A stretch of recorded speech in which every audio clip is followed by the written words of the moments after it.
ஹிந்தி படித்தவர்கள் இங்கு வந்து சித்தால் வேலை செய்து வருகிறார்கள். தமிழும் ஆங்கிலமும் படித்த நம் குழந்தைகள் வெளிநாட்டில் வேலை செய்கிறார்கள் என மும்மொழி கொள்கை குறித்து கோவை கூடலூர் கவுண்டம்பாளையம் நகராட்சியில் ரூபாய் 3.48 கோடி மதிப்பில் பணிகளை தொடங்கி வைத்த நிகழ்ச்சியில் ராசா எம்பி பேசினார்.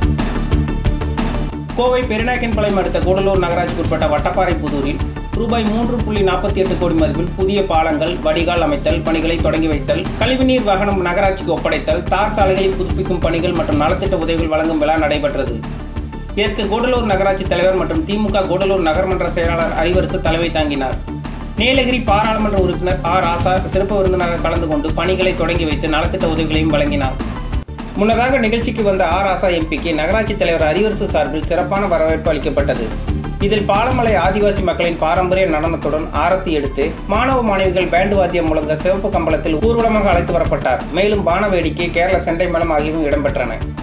தொடர்ந்து நிகழ்ச்சியில் பேசிய ராசா எம்பி, திமுக தலைவர் தமிழகத்தில் முதலமைச்சராக ஸ்டாலின் பொறுப்பேற்கும் பொழுது கொரோனா தொற்று பதட்டமான சூழ்நிலை உருவாகி இருந்தது. பின்னர் 3 மாதத்தில் கொரோனா தொற்றை கட்டுப்பாட்டுக்குள் கொண்டு வந்தார். கொரோனா தொற்றால் தந்தை இழந்தவருக்கு 3 லட்சமும், தாய் தந்தை இழந்தவருக்கு 5 லட்சமும் அவர்களின் குழந்தைகளின் படிப்பு செலவும் ஏற்றுக்கொண்டார்.